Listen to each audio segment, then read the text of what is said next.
கோபால கோபால கோகுல நந்தன கோபால நந்தகுமார நவனித சோர பிருந்தாவனச்சர கோபால கோபால கோபால கோகுல நந்தன கோபால.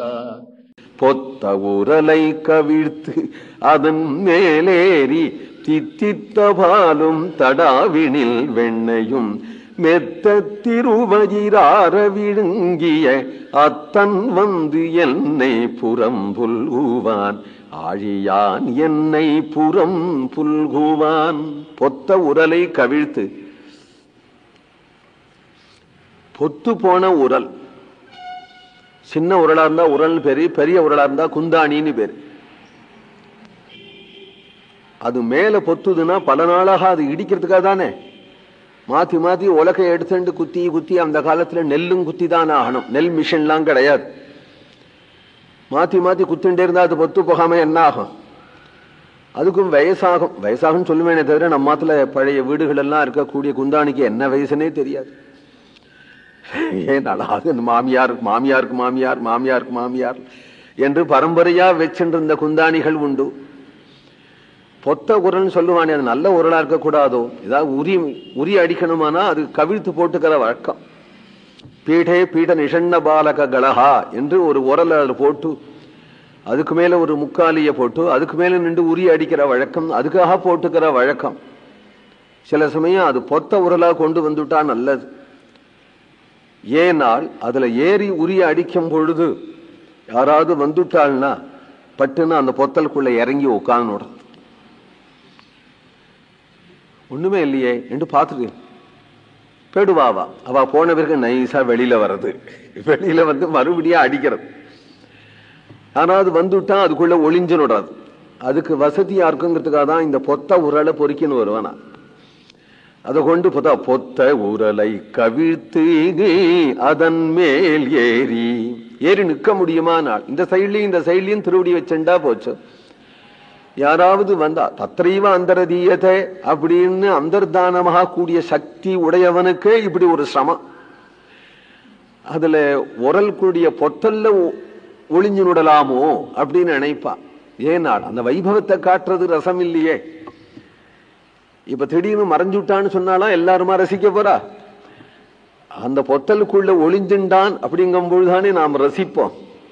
தித்தித்த பாலும் தடாவினில் வெண்ணையும், உரியில வச்சிருக்க கூடியதான நல்ல தித்தித்த பால், வெண்ணெய் வைப்பதற்குன்னு இருக்கக்கூடியதான தடா, அதுல வச்சிருக்கக்கூடிய வெண்ணெய், தடானா சிறு செட்டி, அதுல வச்சிருக்கக்கூடிய வெண்ணெய்கள், இது எல்லாம் மெத்த திருவயிரார விழுங்கிய, ரொம்ப உயரத்துல கட்டியிருக்காளாம் ஒரு கோபி. இவன் பொத்த உரலை எடுத்து கவிழ்த்து அதை செஞ்சுடுவான்ங்கிறதுக்காகவே அந்த குந்தாணியை எடுத்து ஒளிச்சு வச்சு விட்டா அந்த அம்மா. ஒரு நாள் 2 நாள் செஞ்சா அப்புறம் தெரியாதான்னு ஒளிச்சு வச்சதும் அன்னைக்கு வந்தான் கண்ணன். இவாத்து தயிர் பாலா நல்லா ருச்சியா இருக்கும். அந்த மாட்டு பொண்ணுதான், அவளை பார்த்தாலே குந்தாணி மாதிரிதான் இருக்கு. குந்தாணிக்கு பதிலா அவளை உபயோகப்படுத்தி விடலாம் என்று நினைச்சுனுட்டா. கண்ணன் சமத்தா வந்து அப்படி உட்கார்ந்து கண்ணப்பா வா. கண்ணனை புறம் புல்குவான். கண்ணனை முதுகுல கட்டின்னு உப்பு மூட்டை தூக்கலாம். கண்ணன் பின்னாடி கட்டினுட்டான். அவன் சின்ன கையை பிடிச்சு கொண்டு அந்த அம்மா எழுந்து கொண்டு 4 தரம் போயிட்டு வந்தாலாவது வாக்கிங், உடம்பு இழைக்காதா கொஞ்சம், பின்னாடி முதுகுல கட்டிண்டு கையை கட்டின்னு 4 தரம் போயிட்டு வரா. உப்பு மூட்டை உப்பு மூட்டை உப்பு மூட்டை. 2 கையும் பிடிக்காதீங்க மாமி. சரி, நான் ஒரு கையை மட்டும் பிடிச்சுன்னு 4 தரம் உப்பு மூட்டைன்னு போகிறது. அப்புறம் இந்த கையை பிடிச்சுக்கிறது, இந்த கையை விட்டு விடுறது, இப்படி போயிட்டே இருக்கிறான்.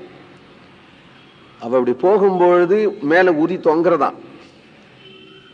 இவ போகும்பொழுதே நைசா அந்த இவ போற வேகத்திலேயே நைசா அந்த சட்டியை எடுத்துருவான். மெத்த திருவயிரார விழுங்கிய, அவ குடிச்சுட்டே இருப்பான், வெண்ணைய சாப்பிடுவான், தெரியாது அவளுக்கு. 4 தரம் போயிட்டு வந்ததும் அந்த சட்டியை தொப்புன்னு கீழே போட்டான். இதுன்னு சட்டி விழருது அப்படின்னதும் கண்ணன் குதிச்சான்.